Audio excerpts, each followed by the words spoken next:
अब यहाँ सिर्फ इंसान ही नहीं बल्कि किताबें भी उठा ली जाती हैं। ऐसा कोई हुक्मरान नहीं आया जिसने इदारे मजबूत किए हों। आखिर ये काला कानून होता क्या है?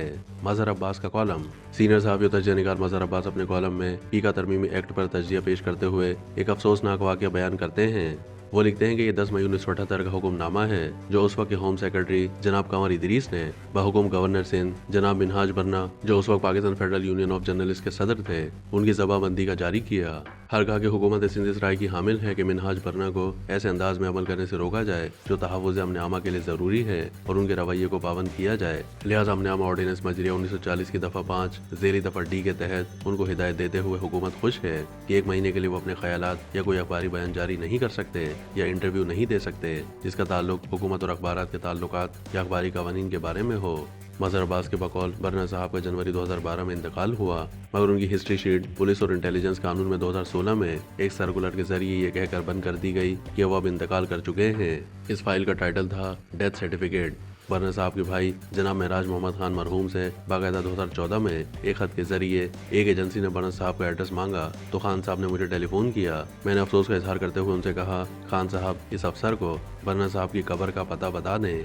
जब खान साहब ने अफसर से कहा कि उनके भाई का तो 2012 में इंतकाल हो चुका है तो हैरानकुन तौर पर उसने फिर भी एड्रेस मांगा, ये कहकर फाइल बंद करनी है। सीनियर सहाफ़ी ने अपना माहिराना तजिया पेश किया कि पाकिस्तान में सोच, तहरीर और तकरीर पर पाबंदियों की तारीख पुरानी और आज के दौर में तस्वीर दिखाने पर भी, चाहे वो टीवी पर हो या अखबार में ही क्यों ना हो। पहले शहर बदर किया जाता था, मुल्क बदर, सूबा बदरी, और अब ये हुक्म है कि फला अफराद की तकरीर दिखाने और तस्वीर दिखाने पर भी पाबंदी है। बदकिस्मती सिर्फ ये है कि कल तक जिनकी तकरीरें और तस्वीर दिखाई जाने पर पाबंदी थी, आज उन्हीं की पार्टी की हुकूमत में अपोजिशन लीडर के साथ यही सलूक किया जा रहा है। बात सिर्फ यहीं तक रहती तो गनीमत थी। अब भी इस डिजिटल दौर में हुक्मरानी सोच किताब से खौफज़दा नजर आती है।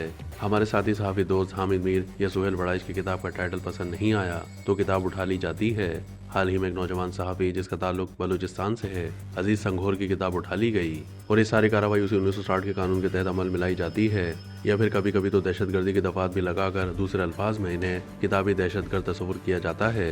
ऐसे में किताबी मेले चाहे वो कराची में हो या ग्वादर में, तुर्बत में हो या सखर में, और वो भी सियासी तनाव और दहशतगर्दी के माहौल में, गनीमत हैं। मजहर अब्बास ने हुक्मरानों को आड़े हाथों लेते हुए लिखा कि आज भी हर दौर के हुक्मरान इन काले कवानीन को बस एक नई टोपी पहना देते हैं। कभी उसका नाम प्रेस एंड पब्लिकेशन ऑर्डिनेंस 1963 रख दिया जाता है, कभी पी का 2002, तो कभी पी का 2012, तो कभी पी का 2020, और अब बात पी का 2025 तक आ गई है।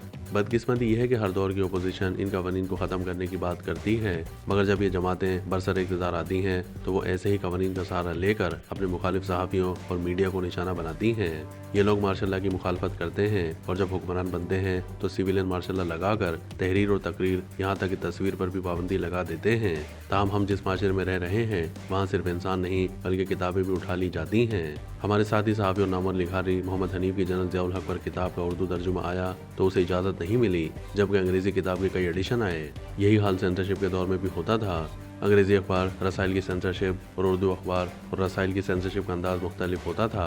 कॉलम निगार अपने तज्ज़िये में मज़ीद लिखते हैं कि बदकिस्मती यही है कि कोई भी ऐसा हुक्मरान नहीं आया जिसने इदारे मजबूत किए हों। सब ने अपना अपना इक़्तिदार मजबूत करने की कोशिश की है। सियासी जमातें जो बरसर इक़्तिदार आईं दोगली पॉलिसी का शिकार रहीं। मसलन मुस्लिम लीग नून, पाकिस्तान पीपल्स पार्टी और PTI जब भी अपोजिशन में आई, वक्त के हुक्मरान के मीडिया मुखालिफ इक़दामात के मौके पर PFUJ के एहतजाजी कैंपों में आकर मीडिया मुखालिफ काले कवानीन के खात्मे का मुतालबा किया, और जब इक़्तिदार मिला तो उससे भी ज्यादा सख्त कवानीन लाकर नजरिए ज़रूरत के तहत इन कवानीन को बरकरार रखा। मजहर अब्बास ने सवाल के साथ तज्ज़िया पेश किया है कि आखिर ये काला कानून होता क्या है और ऐसे कवानीन को क्यों ख़त्म होना चाहिए। ये नहीं कि मादर पितर आज़ादी हो कि सहाफ़त नाम ही जिम्मेदारी का है, मगर इसका फैसला कौन करेगा? वो हुक्मरान या सरकारी और गैर सरकारी अशराफिया जिन्होंने अवाम से जीने तक का हक छीन लिया है, या वो अदलिया जहां अवाम को इंसाफ मिलने में 20-20 साल लग जाते हैं। काले कवानीन उनको कहा जाता है जो अवाम से जानने का हक छीन लेते हैं। अगर मीडिया के जरिए उनको हुक्मरानों की स्याहकारियाँ बताई जाती हैं, अगर कमज़ोर तबके की आवाज़ अवाम तक पहुँचाने की कोशिश की जाती है, तो ऐसी आवाज़ों को खामोश करने के लिए जो कवानीन बनाए जाते हैं उन्हीं को काले कवानीन कहा जाता है। सीनियर सहाफ़ी के बकौल पी का 2016, पी का 2025 और उसके दरमियान पी का 2020 के जरिए पिछली 3 हुकूमतों ने लोगों की आवाज़ों को दबाने के लिए प्रिंट और इलेक्ट्रॉनिक मीडिया के बाद डिजिटल मीडिया पर कवानीन के जरिए हमला किया, और अब तो गिरफ्तारियों की भी खबरें आना शुरू हो गई हैं। मजहर अब्बास मजीद लिखते हैं कि मीडिया में बहुत सी खामियां, खराबियां हैं और अब वक्त आ गया है कि हम खुद अपने घर को दुरुस्त करने के लिए इक़दामात करें।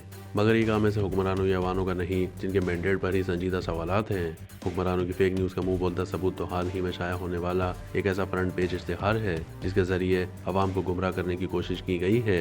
इसलिए PFUJ का पहला दिन से ये मौक़िफ़ रहा है कि वजारत इत्तलात को ख़त्म किया जाए, जैसा कि दुनिया के बेशतर ममालिक में ख़त्म कर दी गई हैं। मगर यहाँ तो मामलात ही दूसरे हैं। कई वजारतें और महकमा ख़त्म किए जा रहे हैं, लेकिन इसको उस पूल से बाहर करने के लिए PTV और रेडियो पाकिस्तान को एक तरह से लाजमी सर्विस एक्ट में लिया गया है। कॉलम के आखिर में मज़हर अब्बास ने तजदिया पेश किया कि ना सहाफ़ी का काम न ही किसी मीडिया की जिम्मेदारी है कि हुकूमतों को गिराने और बनाने में सहूलतकारी का काम करे। ये अहले सियासत का काम है। ये काम तो उनका भी नहीं है जो पिछले 76 साल से यही काम कर रहे हैं। सहाफ़त इतनी भी आसान नहीं है जितनी हमने बना दी है। हर कलम पकड़ने वाला या माइक थामने वाला या घर में बैठे किसी डिजिटल प्लेटफॉर्म को इस्तेमाल करने वाला ज़रूरी नहीं कि सहाफ़ी हो। अलबत्ता उसको अपने तय इज़हार राय का हक ज़रूर होता है, मगर ये फैसला कि कौन सहाफ़त के ज़ुमरे में आता है और कौन नहीं खुद मीडिया को करना है। ये इख्तियार हुकूमतों या अशराफिया को नहीं दिया जा सकता।